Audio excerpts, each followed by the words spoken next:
फक्त मराठी.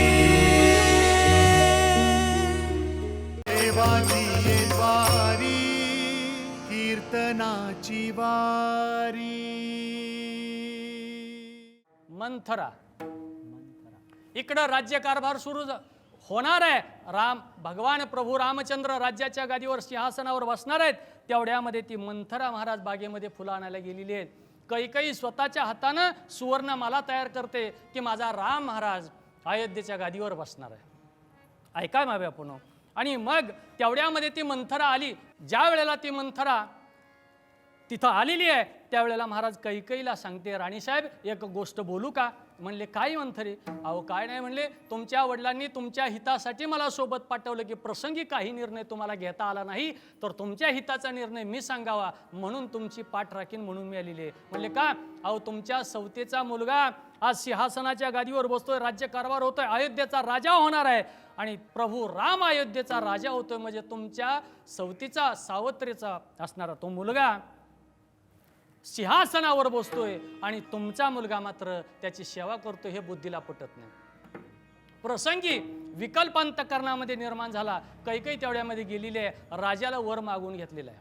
महाराज भगवान प्रभू रामावर सगळ्यात जास्त जीव जर कोणाचा असेल तर कौशल्याचा, सुमित्रेचा, बोलत चला, कौशल्याचा जीव होता रामावर. कदाचित असेलही कौशल्याचा, कारण तो तिचाच होता. स्वतःचाच पोरगा असल्यावर स्वतःचा जीव असणं साहजिक आहे. मग कौशल्याचा जास्त जीव होता का सुमित्रेचा होता का कैकईचा होता? तर याचं उत्तर मी कीर्तनामध्ये देऊन जाईन. माझ्या भगवान प्रभू रामावर सगळ्यात जास्त प्रेम 3 राण्यापैकी 3 आईपैकी कोणी केलं असेल तर ते कैकईनं. विठ्ठल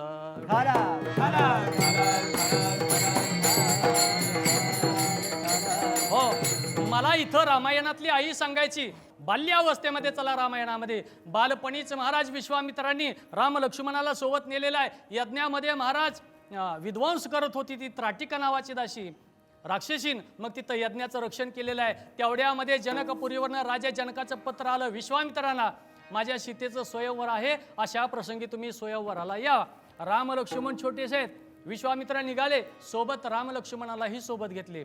जाताना रस्त्यामध्ये प्रभू रामाचा पाय एका दगडाच्या शिळेला लागला. पुढं काय झालं? शिळा होती मनुष्य झाली,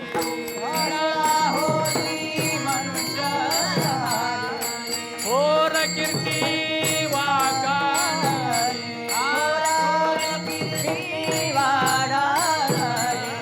अलंका दहन केली,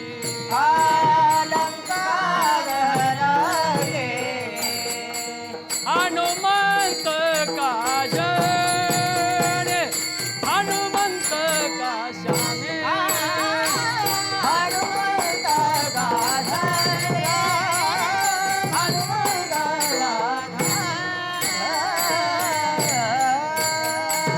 प्रभू रामाचा चरण स्पर्श झाला. पुढं शिळेतनं अहिल्याचा उद्धार झाला. प्रसंग तिथं सोडून द्या. पुढे गेल्यानंतर सीता स्वयंवर झालं. भगवान प्रभू रामानं वरमाला घातली. आता ही नववधू, सीता असणारी नववधू आता अयोध्याच्या दिशेनं निघालेली आहे. महाराज सुंदर असा रथ सजवलेला आहे. प्रभू राम त्यामध्ये बसलेत, सुंदर भरजरी वस्त्र घातलेलीत. बाजूनं महाराज रेशमी पडदे त्या रथाला लावलेले आहेत आणि नववधूचा महाराज पहिलं लक्ष्मीचं पाऊल त्या रथामध्ये पडलं आणि रथ महाराज अयोध्येच्या दिशेनं निघाला. आणि बघता बघता ही बातमी सगळ्या अयोध्येत पोचली.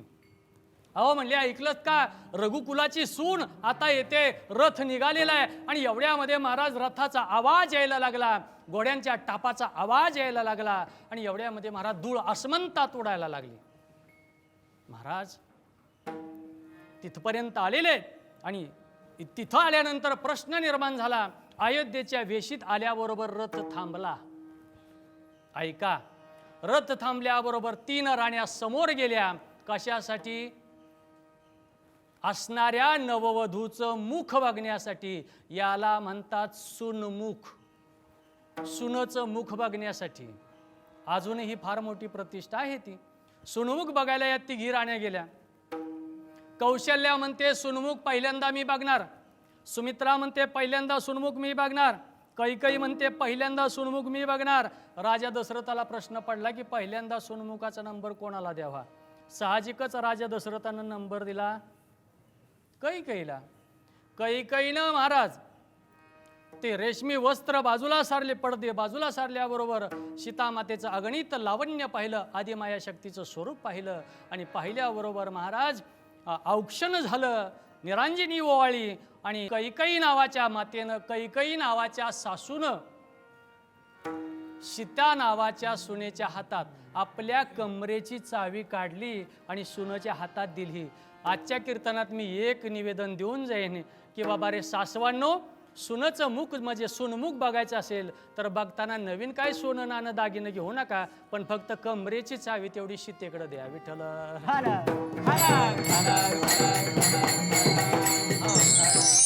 रामा, अरे तू ज्या वेळेला लहानपणामध्ये ज्या वेळेला विश्वामित्रांच्या सोबत अरण्यामध्ये गेला आणि वेळोवेळी मला तुझं स्मरण झालं, त्यावेळेला प्रत्येक स्मरणाच्या वेळेला तुझा वियोग मला सहन झाला नाही. आणि ज्या ज्या वेळेला तुझी आठवण झाली त्या त्या वेळेला मी या भिंतीवर माझं डोकं आपटायचे आणि त्यातून रक्तस्राव व्हायचा आणि सांडलेल्या रक्तामध्ये प्रभू रामा मी तुझं प्रतिबिंब पाहायचे. याला म्हणतात आई. देवाची येत वारी कीर्तनाची वारी.